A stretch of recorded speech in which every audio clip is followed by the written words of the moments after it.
আচ্ছা, ২০২১ সালের একটা ঘটনা বলি। জনস হপকিন্সের একটা গবেষণায় এমন একটা সহজ কিন্তু দারুণ শক্তিশালী প্রোটোকল সামনে আসে, যার ফলাফলগুলো এতটাই অবাক করার মতো ছিল যে প্রথম দেখায় প্রায় অসম্ভবই মনে হচ্ছিল। চলুন এই ব্যাপারটার গভীরে যাওয়া যাক। একবার ভাবুন তো, এই গবেষণাটা করা হয়েছিল এমন ১১ জন পুরুষের ওপর, যারা ব্যবসায় একের পর এক ব্যর্থ হচ্ছিলেন। অথচ মাত্র ৩ মাসের মধ্যে তাদের জীবনটা যেন জাদুকরীভাবে বদলে যেতে শুরু করে। অপ্রত্যাশিত সুযোগ, হঠাৎ করে বড় ডিল ফাইনাল হওয়া, ঠিক সময় ঠিক মানুষের সাথে দেখা, কিভাবে সম্ভব হলো এসব? তাহলে এর পিছনের আসল রহস্যটা কি ছিল? না, কোনো জাদু বা ম্যাজিক নয়, বরং একেবারে খাঁটি জীববিজ্ঞান। গবেষকরা আসলে কোনো কাকতালীয় ঘটনা নিয়ে মাথা ঘামাচ্ছিলেন না, তারা কাজ করছিলেন আমাদের শরীরের সবচেয়ে লম্বা একটা নার্ভ বা স্নায়ু নিয়ে। তারা আসলে ম্যাপিং করছিলেন ভেগাস নার্ভের। এটা আমাদের মস্তিষ্ক থেকে শুরু হয়ে একেবারে পেট পর্যন্ত ছড়িয়ে আছে। এই নার্ভটা আমাদের শারীরিক আর মানসিক অবস্থার উপর এতটাই গভীর প্রভাব ফেলে যে বিজ্ঞানীরা একে ভালোবেসে গড নার্ভ বলেও ডাকেন। যদি সহজ করে বলি, ভেগাস নার্ভ হল আমাদের মস্তিষ্ক আর শরীরের মধ্যে যোগাযোগের মূল হাইওয়ে। হার্টবিট কেমন হবে, হজম ঠিকঠাক হবে কিনা, এমনকি আমরা কতটা শান্ত থাকতে পারব, সবকিছুই এটা নিয়ন্ত্রণ করে। সোজা কথায়, এই নার্ভটাই আমাদের পুরো সিস্টেমের মাস্টার কন্ট্রোলার। আর এখানেই কিন্তু ব্যাপারটা দারুণ ইন্টারেস্টিং হয়ে ওঠে। প্রাচীন বৈদিক শাস্ত্রে হাজার হাজার বছর আগে যাকে সুষুম্না নারী বা দিব্য যোগাযোগের চ্যানেল বলা হতো, আজকে নিউরোসায়েন্স ঠিক তাকেই ভেগাস নার্ভ হিসাবে চিনেছে। অর্থাৎ যা একসময় ছিল আধ্যাত্মিক জ্ঞান, আজ বিজ্ঞানও তাকেই সমর্থন করছে। পলিভেগাল থিওরি বলছে যে আমাদের নার্ভাস সিস্টেম বা স্নায়ুতন্ত্র মূলত দুটো আলাদা অবস্থায় কাজ করে। আর সমস্যাটা হল, বেশিরভাগ মানুষই না বুঝে ভুল অবস্থায় আটকে থাকে, যা তাদের সাফল্য থেকে অনেক দূরে সরিয়ে রাখে। একদিকে আছে ডোরসাল পথ, বা যাকে বলা হয় ফ্রিজ স্টেট। এটা আমাদের একটা আদিম সুরক্ষা ব্যবস্থা। এই অবস্থায় পড়লে আমরা আটকে যাই, সবকিছু থেকে বিচ্ছিন্ন বোধ করি, আর যে কোনো সুযোগকেও বিপদ বলে মনে করি। আর অন্যদিকে আছে ভেন্ট্রাল পথ, মানে ফ্লো স্টেট। এই অবস্থায় আমরা থাকি শান্ত, সজাগ আর শক্তিশালী। আমাদের শরীর তখন সুযোগকে চিনতে পারে এবং সেটা গ্রহণ করার জন্য তৈরি থাকে। ভেগাস নার্ভটা কতটা ফেট বা ভালোভাবে কাজ করছে, সেটারই একটা মাপকাঠি হল ভেগাল টোন। যাদের ভেগাল টোন হাই, তারা যে কোনো স্ট্রেস বা মানসিক চাপ থেকে খুব দ্রুত বেরিয়ে আসতে পারে এবং কঠিন মুহূর্তেও মাথা ঠান্ডা রাখতে পারে। আর এটাই কিন্তু সফল হওয়ার অন্যতম চাবিকাঠি।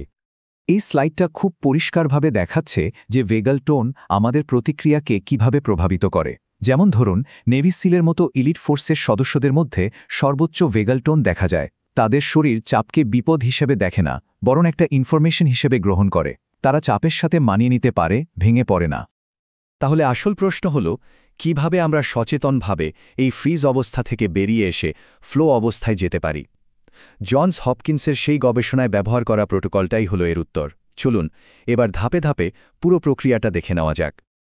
সবার প্রথমে এই বিশেষ ভঙ্গিতে বসতে হবে। এটার নাম ভেগাল রিসেট পশ্চার।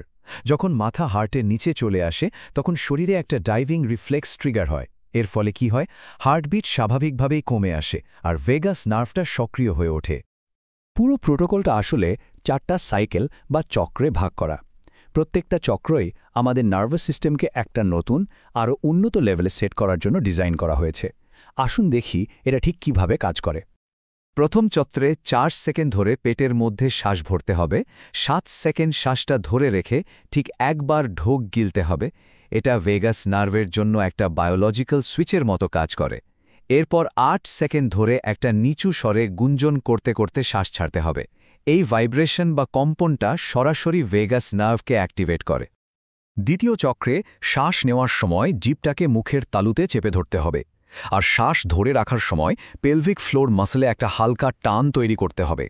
এরপর শ্বাস ছাড়ার সময় সব টেনশন ছেড়ে দিয়ে শরীরকে একদম রিল্যাক্স করে ফেলতে হবে। এটা আসলে নার্ভাস সিস্টেমকে টেনশন আর রিল্যাক্সেশনের মধ্যে দ্রুত সুইচ করতে শেখায়। এই তৃতীয় চক্রটা কিন্তু সবচেয়ে গুরুত্বপূর্ণ। শ্বাস নেওয়ার সময় কাঙ্ক্ষিত সাফল্যের অনুভূতিটা মনে করতে হবে। শ্বাস ধরে রাখার সময় সেই ফিলিংটাকে পুরো শরীরে গেঁথে নিতে হবে। আর শ্বাস ছাড়ার সময় কল্পনা করতে হবে যে সেই অনুভূতিটা শরীর থেকে একটা সিগন্যালের মতো চারদিকে ছড়িয়ে পড়ছে। এটা কোনো চিন্তা দিয়ে নয়, বরং শরীরের ইলেকট্রোম্যাগনেটিক ফিল্ড দিয়ে একটা সংকেত পাঠানো। একদম শেষ চক্র। এটা নতুন হাই ভেগাল টোন অবস্থাকে শরীরে পুরোপুরি লক করে দেয়।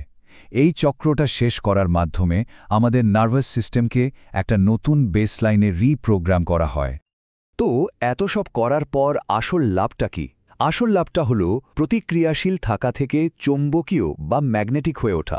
তখন সুযোগের পেছনে ছুটতে হয় না, সুযোগ নিজেই আকর্ষিত হতে শুরু করে। চলুন দেখি এটা বাস্তবে কিভাবে কাজ করে। এর কৌশলটা খুবই সহজ। ভেগাল টোনকে স্থায়ীভাবে উন্নত করতে চাইলে টানা ২১ দিন প্রতিদিন সকালে একবার করে এই প্র্যাকটিসটা করতে হবে। আর যদি ইনস্ট্যান্ট রেজাল্ট চান তাহলে যে কোনো গুরুত্বপূর্ণ মিটিং, প্রেজেন্টেশন বা যে কোনো টেনশনের মুহূর্তের আগে এটা করে নিন। এটা কিন্তু একটা সত্যি ঘটনা। ডালাসের একজন ফিনান্সিয়াল অ্যাডভাইজার ক্লায়েন্টদের সাথে মিটিংয়ের আগে এটা ব্যবহার করতে শুরু করেন। তিনি তার কথা বলার ধরন বা প্রেজেন্টেশন কিছুই বদলাননি, তিনি শুধু তার ভেতরের অবস্থা বা ফ্রিকোয়েন্সিটা বদলেছেন। ফলাফল, তার ব্যবসার ক্লোজ রেট প্রায় দ্বিগুণ হয়ে যায়। মুম্বাইয়ের আরেকজন সফটওয়্যার ইঞ্জিনিয়ারের গল্পটাও ঠিক একই রকম। তিনি ইনভেস্টরদের সাথে কলের আগে এটা প্র্যাকটিস করতেন। ধীরে ধীরে তার নার্ভাসনেস কমে গেল, আত্মবিশ্বাস বাড়ল। আর পরিস্থিতি এমন হলো যে ইনভেস্টররাই তার সাথে যোগাযোগ করতে শুরু করলেন। মানে তিনি আর সুযোগ খুঁজছিলেন না, সুযোগ তাকে খুঁজে নিচ্ছিল। সুতরাং মূল কথাটা হলো সাফল্যের পেছনে দৌড়ানোর দরকার নেই। যখন আমাদের ভেতরের সিগন্যালটা ঠিক থাকে তখন সাফল্য এমনিতেই আকর্ষিত হয়। এটা জোর বা চেষ্টার বিষয় নয়, এটা সঠিক ফ্রিকোয়েন্সিতে থাকার বিষয়। এই পরিবর্তনটা আসলে বাইরে থেকে নতুন কিছু তৈরি করা নিয়ে নয়, এটা নিজেকে এমনভাবে তৈরি করা যাতে আমাদের নার্ভাস সিস্টেম সেই সব ভালো জিনিস গ্রহণ করতে পারে যা হয়তো ইতিমধ্যেই আমাদের কাছে আসার চেষ্টা করছে। একটা শান্ত আর খোলা মনি সুযোগকে ভেতরে আসার দরজা খুলে দেয়। একটা কথা মনে রাখতে হবে, ভেগাল টোনকে ভালোভাবে রিপ্রোগ্রাম করতে টানা ২১ দিন এই অনুশীলনটা করা খুবই জরুরি। এই সময়টা আমাদের নার্ভাস সিস্টেমকে একটা নতুন প্যাটার্ন তৈরি করতে সাহায্য করে। শেষ করার আগে একটা প্রশ্ন রেখে যাই, আমাদের শরীর এবং স্নায়ুতন্ত্র এই মুহূর্তে বাইরের দুনিয়ায় ঠিক কী সংকেত পাঠাচ্ছে? এটা কি ভয় আর সংকোচনের সংকেত, নাকি প্রশান্তি আর গ্রহণের সংকেত? উত্তরটা কিন্তু আমাদের নিজেদের হাতেই রয়েছে।